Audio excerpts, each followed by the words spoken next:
Would you believe me that Mexican OT who created this Bulletproof white Cadillac riding in the tank. I'm a dirty baby from dirty baby with a dirty case. Slide down your block, light it up.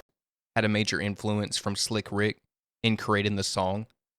In this video, we are going to be later touching up on that, but we first have to explain the rise of that Mexican OT.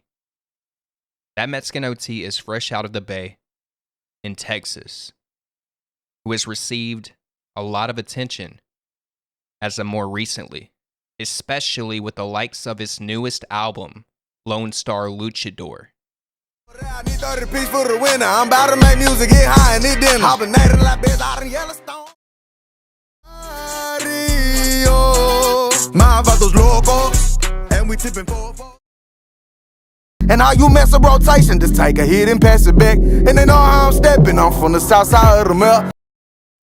When it comes to his style, he has often been compared to the sound of Kevin Gates and the sound of DaBaby, which is just a trash comparison, knowing DaBaby and Kevin Gates sound nothing like him. Hey, people be like, oh, Mexican OT sounds like Kevin Gates, it sounds like DaBaby.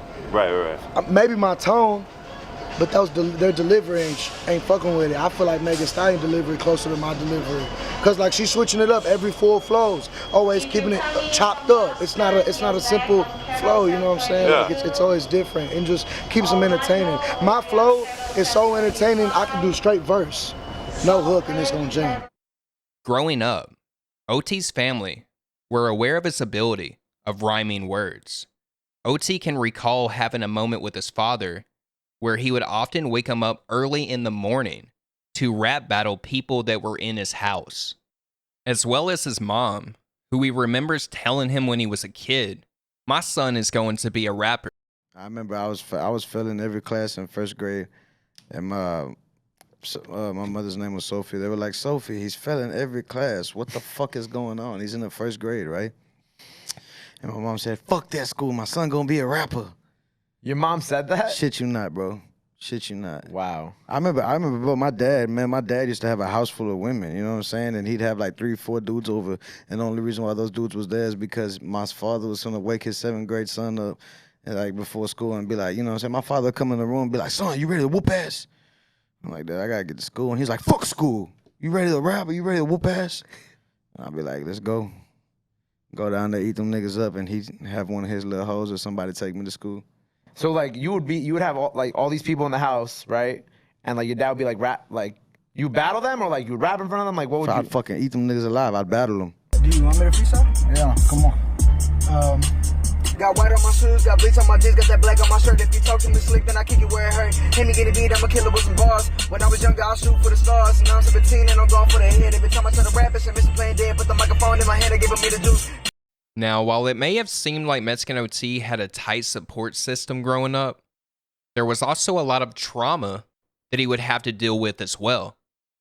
Around 8 years old, his mother had tragically passed away from a car accident, and his father at the time was in prison. OT would spend most of his time writing rhymes to help with easing the pain, and recalls that his first song that he had ever made was about his mom. I wrote my first song ever when I was like 8. Really? Yeah, my mother had passed when I was 8, and then I wrote that song right there. I remember I got in trouble because I thumbnailed it on my wall, and I got in trouble for putting a little hole in the wall. While his father was in prison, OT would often visit him, and whenever something was new on the radio, he would rap it to his father, but his father would always tell him, "I don't want to hear what the radio is playing. I want to hear you." I remember seeing him in prison, and I would be rapping whatever was on the radio, and he'd be like, "I don't want to fucking hear the radio. I want to hear what you got to say." Yeah, my dad always been my #1 fan. Mm-hmm. Always, you know what I'm saying? I mean, nobody's perfect, but shit, that motherfucker, he taught me a lot, showed me a lot, you know what I'm saying? And he's a great man. Now, one thing about OT is that he always gives credit to people, including his uncles, who were a big part of the reason why he even decided to become a rapper. Yeah, I just watched my uncles do it, and I just fucking, you know what I'm saying, jumped on the bandwagon with them and just started going to work. And his uncles were a part of a rap group that were known as Kick Dough Click. Outside of Texas, little Did a hole in pop trunk on the hater, why the elbows be poking. Kick dope click, they gon' make me kick it down.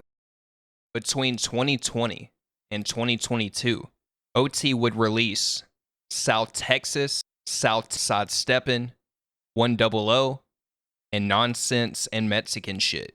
With his newest album release, and his lead-in single, Johnny Dang, which is named after the most known jeweler in Texas, has been an explosive hit, as it's currently number 43 on YouTube and has been spinning like a rocket ship for the last 5 months.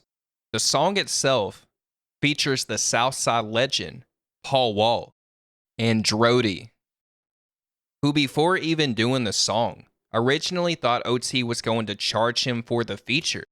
Texas legend. So he's the one that made the Paul Wall call. Like, hey, you trying to do a song with Mexican OT? He was like, nigga, I was trying to do a song with Mexican OT, but I thought he was gonna charge me. I'm like, what the fuck, man, you Paul Wallerkin, baby, you know what I'm saying? Hell no.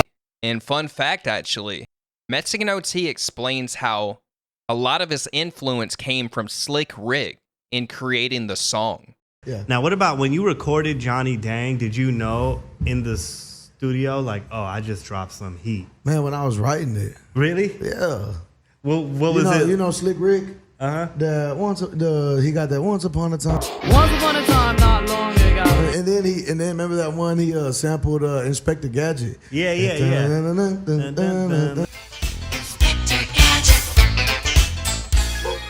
Yeah, anyway, Slick Rick, he would like his whole stilo was the influence for Johnny Dang.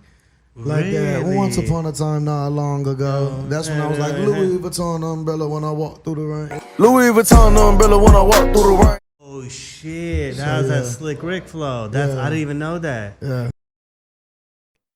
Now, since we are already on the conversation of influences, OT has quite a list. From Big L, 50, Busta, Nas, and even Hobson.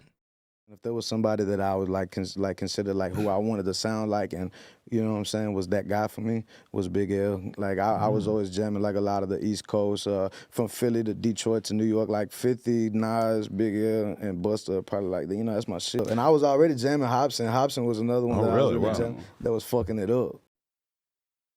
He also has a big influence from wrestling, as his main album cover looks to be an inspiration to the movie Nacho Libre.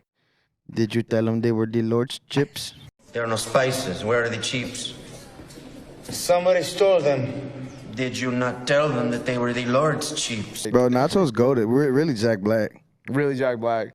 He also grew up watching a lot of wrestling as a kid and was a big fan of Eddie Guerrero, John Cena, Jeff Hardy, and Shawn Michaels. Who's your top 3 favorite wrestlers, and who's your top 3 most disliked wrestlers? My definitely top 3, we're gonna put Eddie Guerrero, John Cena, and it's either Shawn Michaels or Jeff Hardy. Oh, okay, that's kind of hard. Yeah, right. Because they're very similar too. You see what I'm saying? Yeah. So we'll do that. We'll leave that up there. That's fine. Dislike. Yeah. The Miz. I hated that. Chris Jericho. Oh my god. And he was such a snake, bro. Every time. I feel like he'll every come up top and then he'll just do some bullshit, bro. Bro, like you work so hard for all that shit and it up. You know what I'm saying? We gotta put Jericho on the list, and then Dolph Ziggler. Oh my god, bro. That guy. OT is really living his best life, from Johnny Dang becoming certified gold to performing on tour.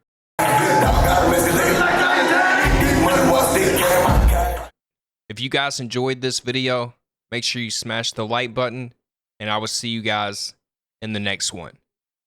Stay tuned.